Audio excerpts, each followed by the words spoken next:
สบายดียินดีต้อนรับเข้าสู่ช่องแม่น้องบอยเด้อมื้อนี้น้องบอยสิไปเก็บผักขะแยงกับน้องบิ๊กมาใส่แกงหน่อไม้ให้แม่บัวน้องบิ๊กย่างไปก่อนเลยรีบๆบรรยากาศยามแลง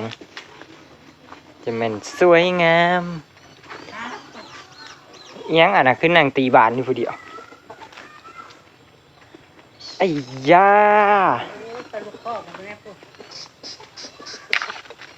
ออกกำลังกายยามมื้อแรงสวัสดีค่ะโอ้ยปลาลูกคอกมาไปลงไปเก็บผักกระแยงก่อน เก็บผักกระแยงบ่ใส่แกงหน่อไม้ได้เลยเนาะอ่อนเด้ทำบิ๊กไปก่อนนะ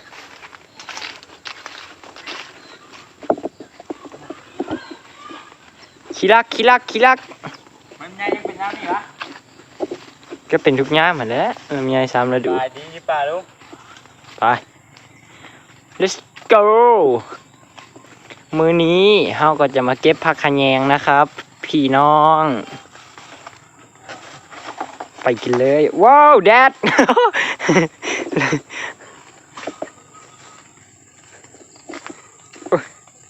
มันคือเลื่อมแท้ไม่รู้ดิครับเป็นจังใดร้ายแค่น้องลายบ่ร้ายก็เข่าอยู่ปุ้ยเขาเลี้ยงกระดอเห็นในกล่องเลี้ยงแถมมันบริเลี้ยงเลยพี่น้องมันแดดมันเลี้ยงแดดยามแรงมันก็เลยเป็นอันนี้นี่ถ่ายใกล้ๆมันก็สีเขียวๆงามเก็บเลย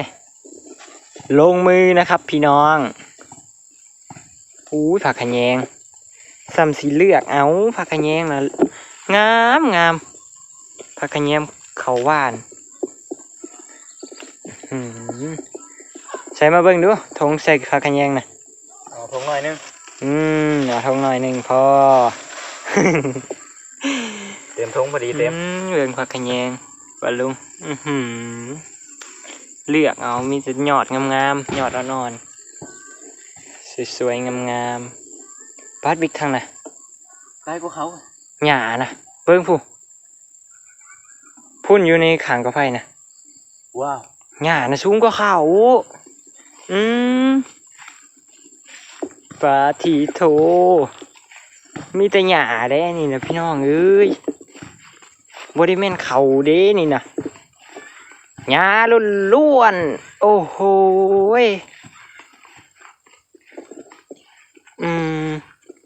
ให้นี่หญ้ามีแต่หญ้าให้นี่เบิ่งหญ้ากับเขาห่างกันคนละครึ่งเลยโอ้โย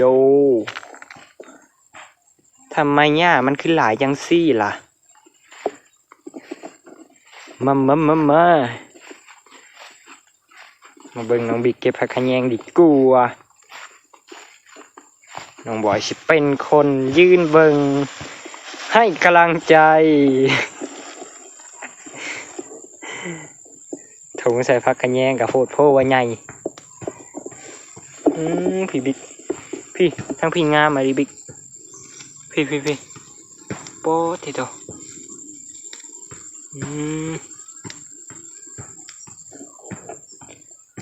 บรรยากาศยามแรงอยู่นางามสดชื่นอากาศบริสุทธิ์คันอยู่ในเมืองละกินฮอดอยู่นาคันอยู่นาผัดกินฮอดในเมืองอีกแล้วจุดยืนคนละบอนคิดคนละแบบนี่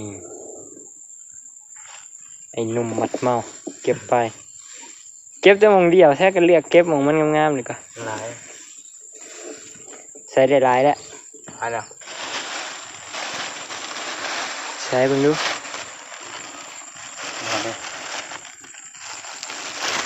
นี่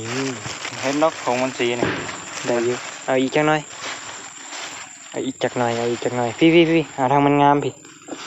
นี่ตามเลยเฮ้ยของนั่นละอุ้ยเสียงป่าบุบิก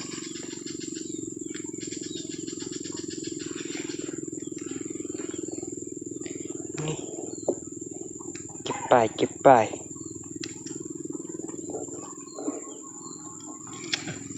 แดด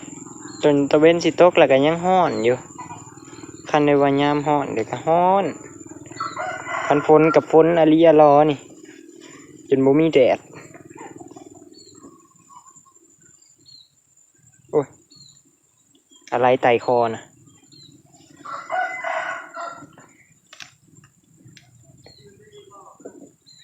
ไปถ้าเอาขึ้นไปให้แม่บัดนี้นี่ เก็บแล้วแล้ว ได้แล้วเก็บแล้วละเสือขึ้นไปให้แม่น้องบอยบัดนี้มัดธงใหญ่ๆเลยบิ๊กเอาลงเข้าไปไอ้ย่าจังสันแล้วไปธงบักใหญ่ๆหักพักขยงน้อยเดียว ไปขึ้นมาเบิ่งตอนแกงน้ำไหม้ดีกว่านี่มาหอเทียนแล้ว ป๊าดทงใส่ผักขะแยงจะมาเฮ็ดพะโล้แม่คักแต่บัดนี้มันบ่เบิดให้นะนึ่งผู้บ่จะเฮ็ดอีหยังก็ต้องพะโล้พะงานแม่น่ะได้ ชีวิตติดคอนเทนต์ พี่น้องเบิ่งลูกปลาบัวทงน้อยๆก็มีเยอะแยะเอาทงใส่เครื่องบักง่ายไปใส่ผักขะแยงโอ้แต่ว่าก็งามเนาะ งามมีแต่ยอดงาง าม ม ไม่รีรอมาแล้วเก็บแต่พักกระแยงกับพี่น้องเอ้ยปลาบัวไปตากไว้อยู่เทียงนาล้มหอบลงอันให้นาเบิดเกี้ยงจ้อย มันเป็นยังแหง จะเอาไหมอยากจะเอาไหมบูดประหยัดดอกให้เพิ่นแดดนั่นนึงมาจ้าแกงหน่อไม้ยำแรงกับจ้าพี่น้องแกงพี่น้องแกงหน่อไม้ใช้จิโร่นั่นแหละจ้ะโอ้โหแกงหน่อไม้ยำแรงกันจ้าพี่น้องจ้ายำได้กระแซบคันขึ้นอยากเนาะพี่น้องโอ้ลุงพรตำข้าวเบื่อให้จ้ะบ่ใส่เบิดดอกลายเกินคนไปกับบ่แซ่บเอาพอดีพองามเนาะพี่น้องนี่ใส่เอากาวมันลายเกินข้าวเบื่อก็ได้โอ้ยตัวพี่น้องเอ้ยโอ้กิโลครึ่งหนึ่งน้ำไม้น้อยหนึ่งพอดีสำนี้พอแล้วก็ต้องเอาขนแห้งนำยานางเสียดาย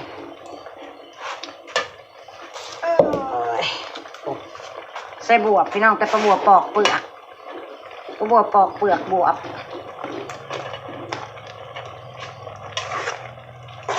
ใส่เบิร์ดหรือว่าบวบนี่คือร้ายแทะเอาไว้ใส่แกงแนวใหม่น้ำติ๊กใส่ตู้เย็นไว้เนาะต้องใส่เบิร์ดต้องเนาะพี่น้องในกระลายเลยกินบเบิร์ดไปแล้วเลยครอบครัวน้อยเอาขะแยงลงไปโบใส่ลายดอกบัวเป็นนี่กระขนเลยป้ากินผักขะแยงหอมหวนพี่น้องเอ้ยหอมผักขะแยงผู้ใดเนาะแกงหน่อไม้โหลดแม่นอีลีเนาะพี่น้องเนาะเฉพาะเปิดถึงห้องเพลง ปลาบัวแกงหน่อไม้ ผู้ใด หอมผักขะแยงลูกหอมขึ้นมาเตะดังตลบโอ้ป่วนแต่ได้พี่น้องเอ้ยเพิ่นเก็บสดๆมาแนวนี้นะมีจ้ามาเลือกเอาลูกนี่พี่น้องโอตัวจักหน่อยบวบซุกเขาเบื่อซุกก็โอเคเลยจ้ามาปิดฟ้าไว้แต่ว่ากินน้ำกันเด้อพี่น้องจ้ามาลงมือห่อนเอาขนาด อันนี้พี่น้องมากินข้าวแรงกันเด้อ สบายดีย่างแรงๆนะจ้าพี่น้องจ้ามาจ้า แกงหน่อไม้ละแรง ค่ะมาเดิมแกงนอโจดมาแต่เพียงบ่ไหวเมื่อยออกมาแต่ป่ามันฮ้อนแกงเป็นนอนแกงเป็นนอนเด้อตัวบัวเฮ็ด ได้ดี น้ำก่อนนะฮะไข่มันตกขอบฮะ มันดึงนางงาน ย บอก กมาเว้ยนั่นแหละได้ละแม่มา ไหนดีป้าลูก ด้วย เมื่อเฮ็ดพวกก็ไม่เฮ็ดปลาแกงกันนี่เป็นยัง แกงเทสน้ำใช้แนวละเล็กละหน่อยแซ่บ บ่มืออื่นกับมือนะจะเป็นของลุงป้อนอยู่เฮ็ดพวกได้ มาใช่ไหมครับ แกงหน่อไม้ยำแรง ยาชูกันยุ่ง แซ่บคือเก่ากูย่างไปยี่ปลาลูกผมอยากกันนุ่งในท้องหอยน่ะเช้ากลางน่ะนั่นแหละช้อนบ่ ตอน มันลูกอีแล้วเนาะ พอดีเป็นยังกล่องเดียวก็100พอดีจะหนา ก็ดีเท่าน่ะ ใครอาเชียเงียบกล่องละ100 มันจะเหี่ยแล้วน้ำมือจังนั้นก็เหี่ยไปแล้วเหี่ยไปเรื่อย ใครเสียติ่งบ่ ๆเหี่ยไปเรื่อย อยากกันยุ่งกองละร้อย ก็ชิชากันว่าง่ายแต่เกิดติดจับคนนึงแต่ว่าไม่ได้ล่าเลยมันผ่านไปจะอะไรก็ได้ ดีแต่ว่า จุดได้ไหมล่ะ ฮะก่อนมาแล้วนั่งอาบน้ เขา ตั้ง มัน ชื่อกระเป๋า ำ บ่อยอันทำบ่อยมาอ่ำแม่โต๊ะไก่บดก็เลย750ต้อยว่ะกระเป๋าว่าเรากระเป๋า200มันมาเงินไปว่า750ปัจจัยหายใจกล่องเบิดแล้วก่อนมาอ่ำเก่าเบ้แล้วยังกระบวกเขาป้าอยู่พี่น้องยังกระบวกเขา เรา ป้า บดได้ผู้พาจะบดไปหรอก เป่าเป้ให้แน่เขาใส่ตามภาระเขาเขาป้าเขาเป้จะลังไว้ ยังดี ก็เลยสั่งแม่จุน่าซื้อมาใหายแตนเข็มมาละ200กระเป๋าผ้านี่กระเป๋ากันน้ำนี่แหละบ่ไม่กระเป๋าถือบ่ไม่กระเป๋าพาย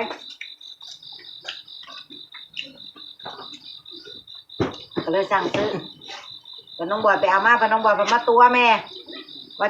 750เอาตอนสั่งคือ200ตกใจเบิด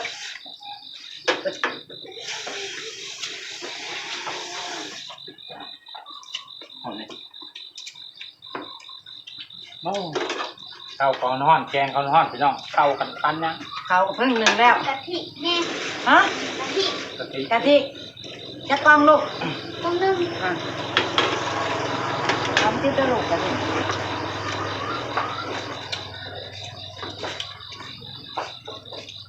ได้บอกเขาไปชินพาเฮ็ดเอาแบบ ข้าวไทย ว่าเขาไปชินนั่น เข้าบริไป เขาไปทางไหนจะไปทางไหนคือกระตา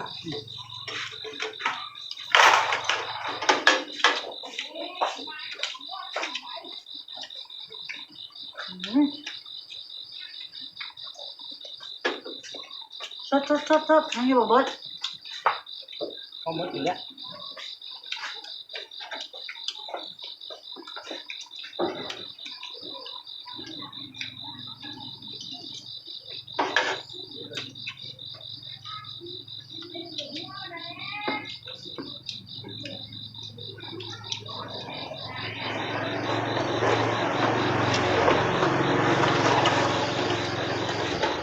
ยาแล้วกล้วย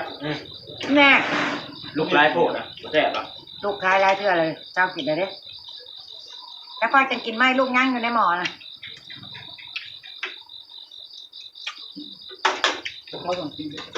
รอบเดียวจะกินไหมเจ็บไปอะไรฮะนี่จะผูกกินหน่อยๆยังมาทันได้บกใช่ยังเต็มจานอยู่ก็เก่าอยู่ เลือกแล้วจัง ว่าไม่นำเย็นด้วยไม่ใช่ง่ายครับครับ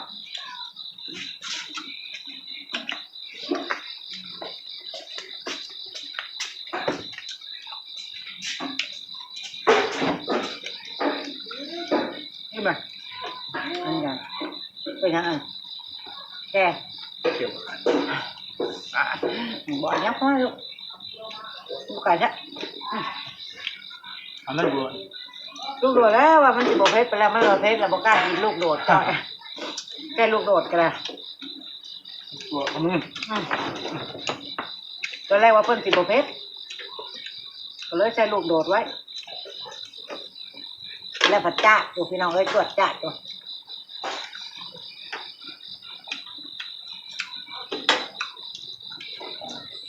แซ่บนอจนกรอบหวานเขาบอกว่าแกงเป็นนอเลย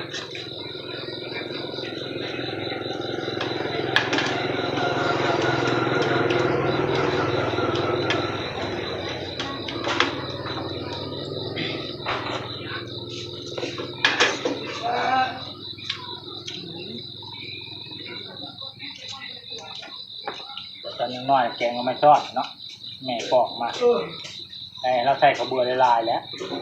เราต้มเดี๋ยวเราเน้นน้ำประกามาพริกรอนี่แหละแดกจะบ้องมัน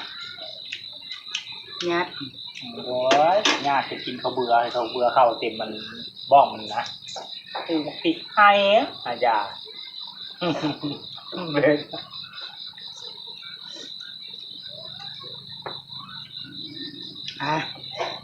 ครับมาลาปลาแล้วลุงพี่เอ้ยพอแล้วหูผ้าอยู่พี่น้องก็สิรำคาญซะแล้วข้างยังหนาวบ่เป็นไงไปกินดูเรียกว่าม่วนไปโทษไปแจ้งดีสิน่ะเดี๋ยวให้เก่งก่อนให้เก่งเบิดทุกคนช่วยแม่ได้เบิดทุกคนเลยน้องพี่น้องไผไปไผถ่ายลูกไปทางใดจ้ะให้พี่ให้น้องได้เห็นเบิดทุกคนเห็นยังเนี่ยคำลาพระจากเลยจ้ะพี่น้องเราร้ายแล้วประบวชขอบคุณทุกกำลังใจเด้อจ้ะพี่น้องขอบคุณที่เข้ามาติดตามเข้ามารับชมคลิปของประบวชเด้อจ้ะโอ้ขอโทษติดพันไปหน่อยขอบคุณที่บอกขามโฆษณาเด้อจ้ะไปแล้วบ๊ายบาย สบายดีพี่น้องสบายดี